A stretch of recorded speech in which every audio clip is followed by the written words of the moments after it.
29th day of 75 heart. सुबह के 8 बज रहे हैं बट धूप बिल्कुल नहीं निकली हुई। तो यूजुअली इस टाइम पर काफ़ी धूप रहती है। मे बी बादल बहुत सारे आए हुए हैं, बारिश होने के बहुत ज़्यादा चांसेस हैं। बट वहीं मेरा मन कर रहा है कि मैं बाहर जाकर पुल अप वर्कआउट करूं। बट बाहर जाऊंगा तो रिस्क है पानी से भीगने का, मेरा नहीं, फ़ोन का, और जो भी ये डिवाइसेस लेकर मैं घूमता हूँ। तो वैसे तो मुझे सिर्फ 45 मिनट्स के आसपास ही रहना है बाहर। तो I think I am going to take that risk.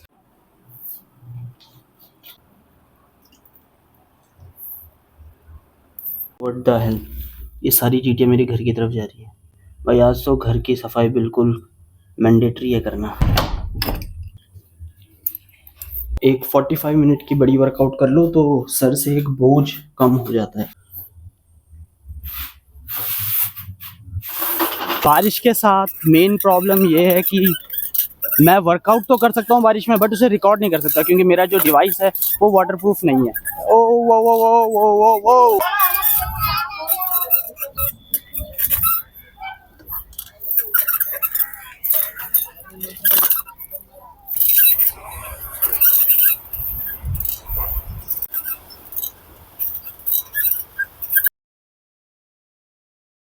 मेरा आज का गोल था कि आज मैं डिफरेंट टाइप्स ऑफ पुलअप्स करूंगा, क्योंकि आज मेरा पुल डे है और पुलअप्स के बिना पुल डे तो अधूरा ही है।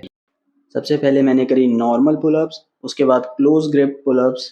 यहाँ पे ग्रिप चेंज करके मैं डिफिकल्टी लेवल इंक्रीज या डिक्रीज कर सकता हूँ। और फिर मैंने करी ये कमांडो पुलअप्स, जो कि काफ़ी अच्छी होती है बाइसेप्स के लिए। और बाइसेप्स की बात आ ही चुकी है तो चिनअप्स कैसे हम पीछे छोड़ सकते हैं। ये है one of the most difficult pullups. And then last में मैंने करी आर्चर पुलअप्स, जिसे करके मैं पछता रहा हूँ। अभी आपको पता चलेगा क्यों। अभी हुआ ये कि मैं जब लास्ट में आर्चर पुलअप कर रहा था, सो मेरी वो थोड़ी एक्सप्लोजिव पुलअप थी और मेरी जो ये नेक है वो थोड़ी पुल हो गई, नेक मसल। अब इससे क्या है कि मैंने वो वर्कआउट वहीं पे छोड़ दी। उसके बाद मैंने जस्ट हैंगिंग करी थोड़ी देर, क्योंकि अगर मैं कॉन्टीन्यूसली ईगो में आकर अपनी वर्कआउट करते रहता तो इंजरी बढ़ भी सकती थी। ऐसा मुझे पहले एक बार हो चुका है। 10 दिन तक फिर मैं कोई भी पुल वर्कआउट नहीं कर पाया था, तो इसलिए मैं अभी रुक गया हूँ। अभी आराम से साइकिल चलाते हुए मौसम को एंजॉय करते हुए घर जाऊँगा। एंड बाकी वर्कआउट डंबल से घर पे करूँगा। अगर बैक में फिर भी दर्द रहा तो बाइसेप्स की कर लूँगा, कोई इशू नहीं। तो हमेशा ऑल्टरनेटिव रहने चाहिए। ऐसे वर्कआउट करोगे तो कभी भी वर्कआउट छूटेगी नहीं थी। आपने जब बहुत से लोग मेरे व्लॉग को रेगुलरली देख रहे हैं, thank you very much. And I will keep making these kind of videos and motivate you, so that not only you watch my videos but also do and attempt these kind of challenges. Outside workout का कोई comparison नहीं है, specially if you are doing it in nature. मैं अपनी injury को लेकर overthink कर रहा था, बट देन मेरे को बुक याद आई जो मैं अभी रिसेंटली पढ़ रहा हूँ, एंड मैंने वो स्टॉप कर दी।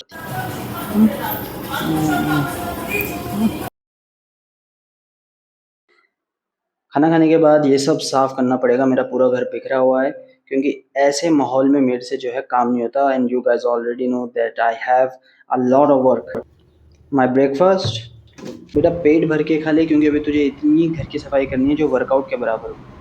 बट जोक्स अपार्ट, जब मैं ये सब साफ़ करता हूँ, घर की सफाई करता हूँ, मतलब एक अलग सी फीलिंग होती है जो मैं एक्सप्लेन नहीं करता, वो जो कि काफ़ी पॉजिटिव फीलिंग होती है। एंड आपको क्या लगता है कि ये सब करके मैं अपनी कैलोरीज बर्न नहीं कराऊंगा? कम से कम 200 से 300 कैलोरी तो मैंने बर्न करी ही होगी। घर साफ़ होने के बाद जो मेंटल पीस मिलता है वो तो ब्लेसिंग इन डिस्गाइज है। शाम में ज़्यादा रिस्क ना लेते हुए मैंने बाइसेप्स की वर्कआउट करी। वैसे भी मैं पुल वर्कआउट करता हूँ तो काफ़ी बैक डोमिनेटिंग होती है, तो आज इसी बहाने सोचा कि बाइसेप्स पे भी थोड़ा फोकस कर लेते। And who doesn't love doing bicep workout? In fact लोगों को बोलूँगा ना कि कोई भी वर्कआउट इमेजिन करो तो 99% बाइसेप के वर्कआउट को ही मन में सोचेंगे। बट काफ़ी इंटेंस बाइसेप वर्कआउट करने के बाद I am feeling quite satisfied. आज मैंने पूरे घर की सफाई करी और साथ में दोनों वर्कआउट भी कंप्लीट कर लिए। अब बारी है खुद को रिवॉर्ड देने की।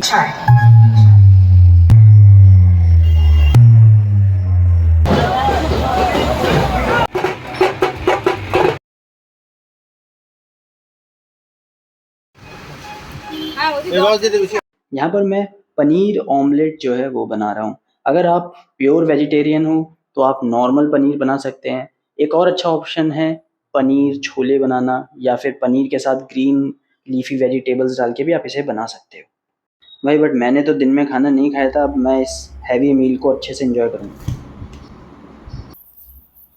आज के 10 पेजेस मैं पढ़ चुका हूँ और जो भी उसमें मैंने पढ़ा था वो मैंने यहाँ पे ड्रॉ कर दिया है, and now I will share all those things with you.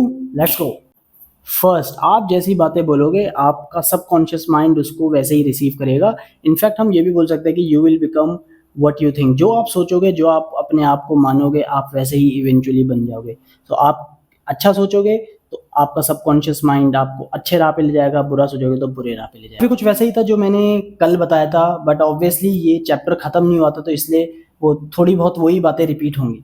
दूसरी चीज, आपका सबकॉन्शियस माइंड एक ओबीडिएंट बच्चे की तरह है।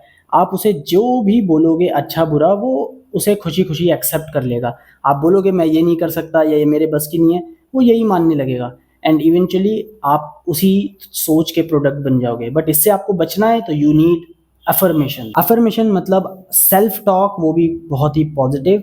लुक, इसके अकॉर्डिंग जो हमारा सबकॉन्शियस माइंड है वो मजाक नहीं समझता। आप मजाक मजाक में भी कोई चीज़ बार बार बोलते रहोगे ना, वो ही मान जाएगा। So you are captain of your own soul. इसके बाद जो है न्यू चैप्टर शुरू हो गया था जिसका नाम है the miracle working power of your subconscious mind. इसके अकॉर्डिंग खुद को बीमार पड़ने पर बीमार समझना एक फुलिशनेस है। हमारा सबकॉन्शियस माइंड इतना पावरफुल है कि अगर आप उसे ये कन्विंस कर दो कि मैं एकदम ठीक हूँ तो शायद आप ठीक भी हो जाओ। ये 1843 से 1846 के टाइम पे एक डॉक्टर हुआ करता था, डॉक्टर एसडेल, जो कि ये बंगाल में, इंडिया के बंगाल रीजन में सर्व करता था। हिप्नोटिक एनेस्थीसिया देता था, यानी वो लोगों को बस बोलता था कि कोई दर्द नहीं होगा, कुछ नहीं होगा, एंड आपका जो कोई इन्फेक्शन नहीं होगा, कुछ प्रॉब्लम नहीं होगा। पुराने समय में लोगों को जर्म्स के बारे में नहीं पता था, वो हाथ भी नहीं धोते थे ऑपरेशन के दौरान, इस वजह से ऑपरेशन सक्सेसफुल नहीं हो पाते थे। कुछ हो पाते थे बट काफ़ी सारी डेथ भी ऑपरेशन के दौरान होती थी। क्योंकि एकदम 100% ये सेफ है। उसकी इन्हीं बातों की वजह से जो मोर्टेलिटी रेट था, यानी जो उसके ऑपरेशन में जो लोग मरने वालों की संख्या थी, वो लगभग ना के बराबर थी। तो ये इंसिडेंट अगेन ये प्रूव करता है कि जो पॉजिटिव थिंकिंग है वो आपको बीमारी और आपकी बॉडी में होने वाली दिक्कतें, बायोलॉजिकल दिक्कतों से भी बचा सकती है। क्योंकि according to this book subconscious mind ही तो सारी चीज़ें कर रहा है। आप जो खा रहे हो उसको एनर्जी में कन्वर्ट करना, उसे मसल में कन्वर्ट करना, ये सब इतनी कॉम्प्लेक्स चीज़ें जो हमारी सोच से भी परे है। एक ऐसी मशीनरी हम खुद में है जो इससे कॉम्प्लेक्स कोई मशीन दुनिया में नहीं है। तो आप सबकॉन्शियस माइंड से इसको इतना पावरफुल बना सकते हो कि बीमारी भी आपका कुछ नहीं कर सकती। According to this book, these are not my thought, and अगर ये सारी कहानियाँ सही में सच्ची है तो मतलब ये तो बड़ी कमाल की और बहुत ही हैरान करने वाली बात है। आज का टॉपिक जो अधूरा रह गया क्योंकि मेरे पेज खत्म हो गए थे 10 पेजेस, कि अगर आपका conscious mind and subconscious mind के बीच में हारमोनी आ जाए तो you will achieve everything, happiness, health, Joy, and ये पीछे क्या लिखा है मैंने ऐसे, पीस। आई होप आपको ये समरी पसंद आई होगी, because I am also enjoying that. मुझे कुछ कमेंट और पॉजिटिव फीडबैक भी मिले थे इससे related, so I am really glad that you guys are also liking it. और मेरा आज का टास्क खत्म हो चुका है, अब मिलते हैं कल, बाय बाय।